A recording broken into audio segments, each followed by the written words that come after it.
আমরা যদি এই তিনটি কাজ যদি বেশি বেশি করতে পারি, আল্লাহ রাব্বুল আলামিন আমাদের হায়াত বৃদ্ধি করে দিবেন, আমাদের হায়াতের ভিতরে বরকত দান করবেন। এক নম্বর হচ্ছে আত্মীয়তা সম্পর্ক রক্ষা করা। আমরা অনেকেই আছি যারা আমরা আত্মীয়তা সম্পর্ক রক্ষা করি না। আমরা যদি আত্মীয় সম্পর্ক রক্ষা করতে পারি তাহলে আল্লাহ রাব্বুল আলামিন আমাদের হায়াতের ভিতরে বরকত দান করবেন, আমাদের রিজিক আল্লাহ রাব্বুল আলামিন বাড়িয়ে দিবেন।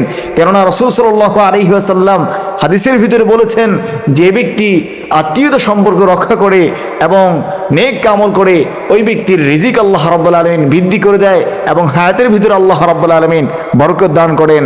তাহলে এক নম্বর হচ্ছে আমরা বেশি বেশি আত্মীয়তা সম্পর্ক রক্ষা করব। দুই নম্বর যে কাজটি করলে আল্লাহ রাব্বুল আলামিন আমাদের হায়াতের ভিতরে বরকত দান করেন, আমাদের হায়াত বাড়িয়ে দেন, সেই কাজটি হচ্ছে আমরা বেশি বেশি ভালো কাজ করব এবং সাদকা করব। কেননা সাদকার মাধ্যমে আল্লাহ রাব্বুল আলামিন হায়াত বৃদ্ধি করে দেন, হায়াতের ভিতরে আল্লাহ রাব্বুল আলামিন বরকত দান করেন। আমরা অনেকেই আছি যারা দান সদকা করতে চাই না, বরঞ্চ আমাদের সম্পদ আমরা আগলেই রাখি। আমরা যদি দান সদকা যদি বেশি বেশি করতে পারি, আল্লাহ রাব্বুল আলামিন আমাদের হায়াতের ভিতরে বরকত দান করবেন, আমাদের বিপদ বালা মুসিবত আল্লাহ তাআলা দূর করে দিবেন। সেজন্য আমরা বেশি বেশি দান সদকা করতে পারি। তিন নম্বর যে কাজটি করলে আল্লাহ রাব্বুল আলামিন আমাদের হায়াতের ভিতরে বরকত দান করেন, আমাদের হায়াত বাড়িয়ে দেন, সেই কাজটি হচ্ছে আমরা বেশি বেশি আল্লাহ তাআলার তাকওয়া অবলম্বন করব, আল্লাহ তাআলা ভয় করব।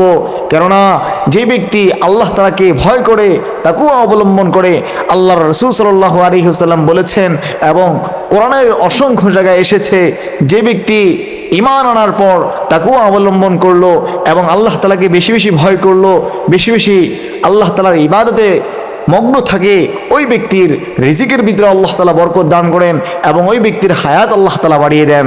সেজন্য এক নম্বর হচ্ছে আমরা আত্মীয়তা সম্পর্ক রক্ষা করব। দুই নম্বর হলো আমরা নেক আমল করব এবং দান সদকা করব। তিন নম্বর হচ্ছে আমরা তাকওয়া অবলম্বন করব। এই তিনটি কাজ যদি আমরা বেশি বেশি করতে পারি, আল্লাহ রাব্বুল আলামিন আমাদের নেক হায়াত দান করবেন এবং হায়াতের ভিতরে আল্লাহ তাআলা বরকত দান করবেন। তাকওয়া অবলম্বন করা, আল্লাহ তাআলাকে ভয় করা। ভয় আমরা কিসের মাধ্যমে করতে পারি? আমরা বেশি বেশি ভালো আমল করতে পারি, নামাজ আদায় করতে পারি, তাসবিহ আদায় করতে পারি, সকাল সন্ধ্যা যে জিকিরগুলো আছে এই জিকিরগুলো আদায় করতে পারি, তাহলেই কিন্তু আল্লাহ তাআলা আমাদের সমস্ত কাজের ভিতরে বরকত দান করবেন, আমাদের রিজিকের ভিতরে আল্লাহ তাআলা বরকত দান করেন। আল্লাহ তাআলা আমাদেরকে এই তিনটি কাজ বেশি বেশি করার